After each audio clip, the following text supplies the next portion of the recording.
Los Angeles Lakers, and they were busy during free agency. They traded for Dennis Schroeder and signed Montrezl Harrell, Marc Gasol, and Wes Matthews. However, Shams, of course, everybody wants to know what's going on with Anthony Davis. Everyone expecting him to sign that long-term contract with the Lakers. What's the latest on that? Anthony Davis plans to re-sign with the Lakers, but like you said, it's a question of when and how. Him and his agent, I reported after the end of the NBA Finals, him and his agent, Rich Paul, were going to sit down and discuss different frameworks because there are several opportunities as far as contract length. Is he going to sign a 1+1, a 2+1, a 3+1? Could he go as much as a 4+1? I don't expect it to be a 4+1.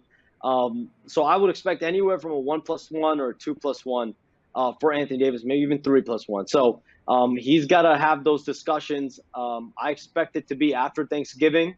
But he's going to be back. And like you said, they acquired Montrezl Harrell, Marc Gasol, Wes Matthews. Dennis Schroeder was a major trade pickup for the Lakers. And so they've completely overhauled this roster. They didn't just run it back with the same group. Dwight Howard goes to Philadelphia. Danny Green goes to Philadelphia. Avery Bradley goes to Miami. So they've turned over this roster to try to really elevate it and make it better. And Brandon, with all the moves that the Lakers have made during free agency, what says that they can contend for another NBA title?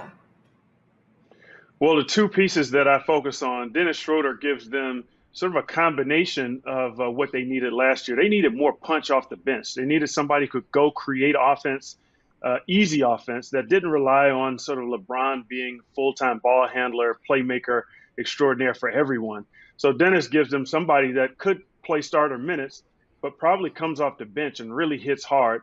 He also gives them a guy who can run some pick and roll and make plays for others, but is going to do things in transition and open it up. But I really love the Montrezl Harrell signing, which really speaks to the power of recruiting. When you look at that, I mean, he takes essentially $3 million more than he's made in his recent years with the Clippers. Coming off really one of his best stints, Sixth Man of the Year. Tremendous job by LA, AKA LeBron and Rich Paul, to steal him away and give them a guy that can play the five every minute he's on the floor with Anthony Davis. We know that Anthony Davis really likes to be on the perimeter, kind of versatile scorer, but does not want to be a five. So this is really a perfect match, much more so, I think, than the large, lanky fives matching up with Anthony Davis that they had last year. Atlanta Hawks, they were very busy during free agency, especially with all of that cap space. They were able to sign Danilo Gallinari, Bogdan Bogdanovic, Chris Dunn, as well as Rajon Rondo. However, let's focus on these two players right here, Gallinari and Bogdanovic. Brandon, how do these two players complement an all-star like Trae Young? Well, good for the Hawks that they're going for it. I mean, there's been long talk about needing to bolster with veterans. This is a very cheap roster. In fact, they were in danger of not reaching the minimum salary as dictated by the CBA. So they had all sorts of flexibility to go out and make a move. Gallinari is going to put pressure immediately on the 4 and the 3 spot. So this is kind of a tip to their direction. There's no more free minutes for the young guys that are trying to develop. They're going to have to really earn it. Bogdan's going to put pressure on the 1 and 2 spot and the 3 spot. So let's just call it DeAndre Hunter, John Collins. These guys are not going to get free minutes. Herter. I like Rondo in the sense that he can be a veteran mentor to Trae Young. Not sure how many minutes he gets as a 1, and I don't know if you can move Trae to the 2 a ton given his lack of defense. My big concern, while they're going to have a veteran presence and more playmakers and shooting, is I don't know that it did a ton for them defensively where they really struggled, but they did enhance their overall IQ. And Bogdanovic had a crazy week. Initially, reports came out that he would be headed to Milwaukee, but then that deal fell through. And then obviously now he's with Atlanta. Shams, walk us through how that deal went down with Bogdanovic.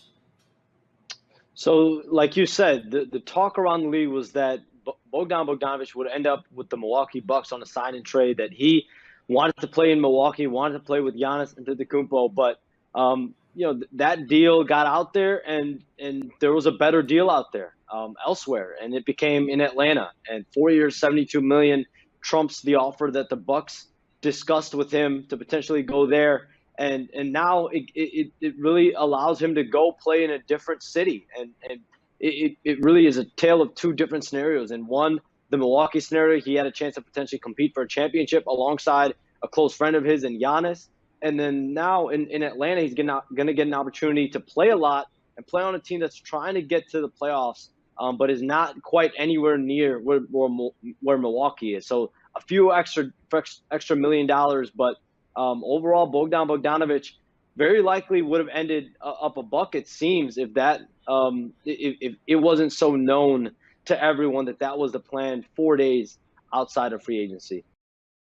Hayward had really three destination points: the Indiana Pacers, staying with the Boston Celtics, or taking this big money deal with the Charlotte Hornets. And in his mind, he wanted to play in Indy, I'm told, and he wanted to find a way to get there. The problem was that the Pacers did not have the salary cap space to sign him outright. So it would have needed to take a sign-and trade facilitated by the Boston Celtics. And there was nothing that came about in discussions with the Pacers and the Celtics that made sense for either side. Talks were not fruitful, I'm told. And so he really looked at either the Celtics or the Hornets, and he had a late-night conversation with Michael Jordan before the start of the weekend that really propelled him in that direction to go sign with the Hornets on a 4-year, $120 million deal, being able to have more of a focus on himself as a leader of the offense, being a lead alpha player on both ends of the floor. Those are all appealing to him to go to the Hornets and not returning to the Celtics. And Brandon, you heard Shams there talking about Gordon Hayward being an alpha player on this Charlotte team. How are you expecting him to fit in? Well, I expect him to fit nicely. I mean, Shams is right. The Charlotte Hornets don't need a piece; they need a guy. As we refer to it, they need a real guy. When you change the narrative a little bit on Gordon Hayward, I mean, he had a tragic injury, but he recovered from that injury. I think he played 72 games the year after sitting out, and he started all 52 games that he played in last year. I mean, he's played high-level reserve and then starter minutes.